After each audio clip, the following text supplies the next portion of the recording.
मैं डॉक्टर सरिता आप सबको अपने YouTube चैनल पर पुनः स्वागत करती हूँ।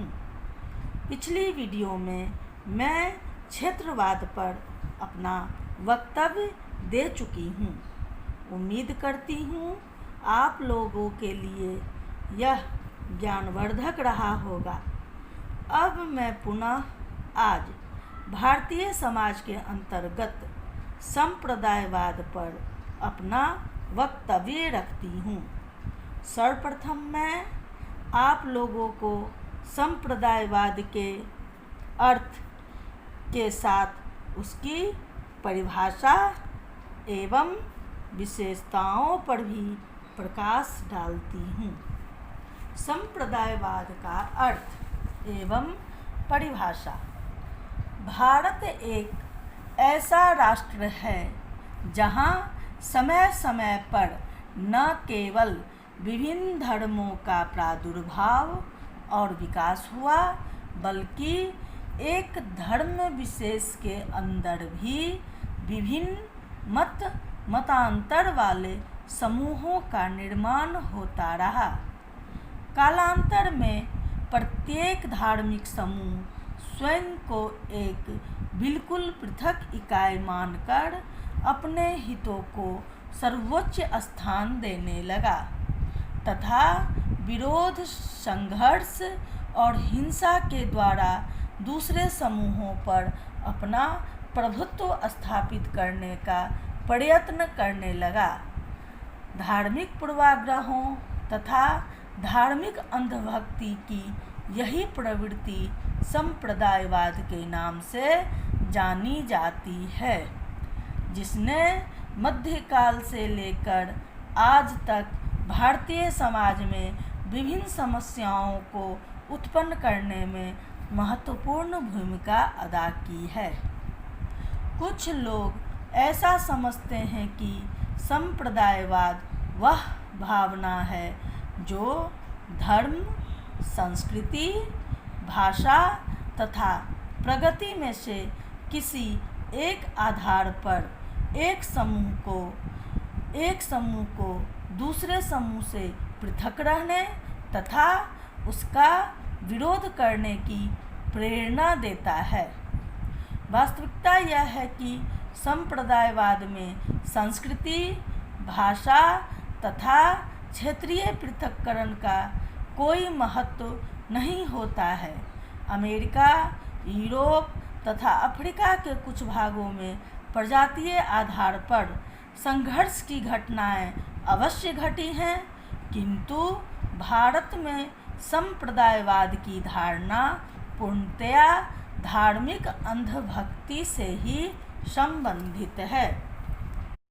संप्रदायवाद एक ऐसी उग्र भावना है जिसमें एक धर्म अथवा धार्मिक विचारधारा के अनुयायी यह मानने लगते हैं कि उनका संप्रदाय, उनका मत अथवा उनके विश्वास ही सर्वोच्च हैं, उसी का महत्व सर्वोच्च होना चाहिए, उन्हीं का दूसरे समूह पर प्रभुत्व होना चाहिए। दूसरे धार्मिक समूह हैं उन्हें या तो समाप्त कर देना चाहिए अथवा उन्हें उनके आधिपत्य में रहना चाहिए। ऐसी भावना के फलस्वरूप विभिन्न धार्मिक समूहों के बीच जो पारस्परिक घृणा, विद्वेष, उपेक्षा, तिरस्कार, निंदा तथा हिंसा की भावना उत्पन्न होती है, उन्हीं की समग्रता को संप्रदायवाद कहते हैं। महान समाजशास्त्री स्मिथ ने संप्रदायवाद की विशेषता को परिभाषित करते हुए लिखा है कि एक सांप्रदायिक व्यक्ति अथवा समूह वह है जो अपने धार्मिक या भाषाभाषी समूह को एक ऐसी पृथक राजनैतिक तथा सामाजिक इकाई के रूप में देखता है जिसके हित अन्य समूहों से पृथक होते हैं और जो अक्सर विरोधी भी हो सकते हैं। महान समाजशास्त्री कृष्णदत्त भट्ट के अनुसार अपने धार्मिक संप्रदाय से भिन्न अन्य संप्रदाय या संप्रदायों के प्रति उदासीनता, उपेक्षा, हेय, दृष्टि, घृणा, विरोध और आक्रमण की भाषा सांप्रदायिकता है, जिसका आधार वास्तविक या काल्पनिक भय या आशंका है कि उक्त संप्रदाय हमारे अपने संप्रदाय और संस्कृति को नष्ट कर देने या हमें जान माल की क्षति पहुंचाने के लिए कटिबद्ध है।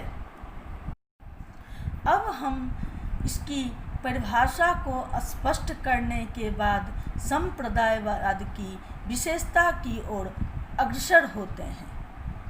धर्म से संबंधित पहला पॉइंट, धर्म से संबंधित सांप्रदायिकता धर्म पर आधारित समूह अथवा धार्मिक संप्रदायों की उग्र भावना है। पॉइंट 2, श्रेष्ठ होने की भावना।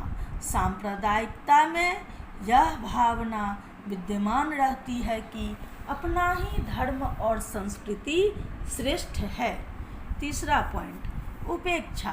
सांप्रदायिकता वह उग्र भावना है जिसमें प्रत्येक धार्मिक समूह दूसरे धार्मिक समूहों के प्रति उपेक्षा, घृणा और दुश्मनी की भावना रखता है तथा दूसरे धार्मिक समूहों का विरोध करता है और दूसरे समूह के लोगों को क्षति पहुंचाने के लिए अपने समूह के लोगों को प्रेरित करता है। चौथा पॉइंट, अलगाव। संप्रदायवाद की भावना में अलगाव की भावना बहुत तीव्र होती है। हमेशा ही एक सांप्रदायिक समूह दूसरे सांप्रदायिक समूह से अलग रहना पसंद करता है। उनमें अधिकांशतः सामाजिक अलगाव पाया जाता है। पांचवा पॉइंट, क्षति का भय। सांप्रदायिक भावना से ग्रस्त व्यक्ति या समूह को क्षति का भय भी बना रहता है।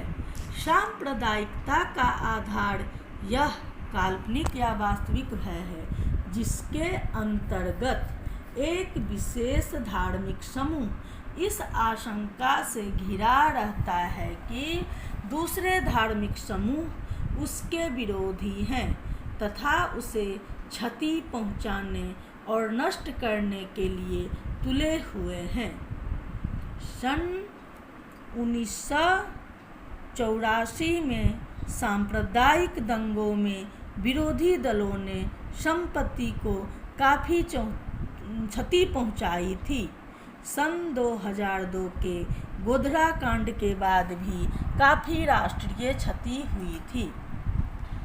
नेक्स्ट पॉइंट, तिरस्कार एवं घृणा भावना। सांप्रदायिकता की मानसिकता तब संतुष्ट होती है जब तिरस्कार, विरोध अथवा हिंसा के द्वारा अन्य धार्मिक समूहों को दबाने में सफलता प्राप्त कर ली जाती है। नेक्स्ट पॉइंट, अनुकूलन का अभाव। सांप्रदायवाद की भावना से ग्रस्त लोगों में विरोधी संप्रदाय वाले लोगों या समूह के साथ अनुकूलन का अभाव पाया जाता है। नेक्स्ट पॉइंट, धार्मिक कट्टरता। सांप्रदायिकता का आधार धार्मिक विश्वास है, अतः धार्मिक कट्टरता में वृद्धि होने से सांप्रदायिकता के प्रभाव में वृद्धि होती है और आर्थिक कट्टरता में कमी होने से सांप्रदायिकता के प्रभाव में कमी होती है। ऊपर लिखित वर्णन के आधार पर यह कहा जा सकता है कि हिंदू और मुसलमान इन दो धार्मिक समूहों के बीच उपेक्षा और नफरत का भाव तथा उत्पन्न संस्थान धर्म ही सांप्रदायिकता का उदाहरण नहीं है, बल्कि एक धर्म के भी विभिन्न गुटों और संप्रदायों के बीच उत्पन्न तनाव और संघर्ष सांप्रदायिकता के ही उदाहरण हैं। इस्लाम धर्म को मानने वाले शिया और सुन्नियों के बीच होने वाले संघर्ष अथवा सिख धर्म के मानने वाले अकालियों एवं निरंकारियों के बीच होने वाले संघर्ष भी सांप्रदायिकता के उदाहरण हैं। वर्तमान समय में सांप्रदायिकता की भावना में धार्मिक अंधभक्ति के साथ राजनीतिक उद्देश्य भी जुड़ते जा रहे हैं।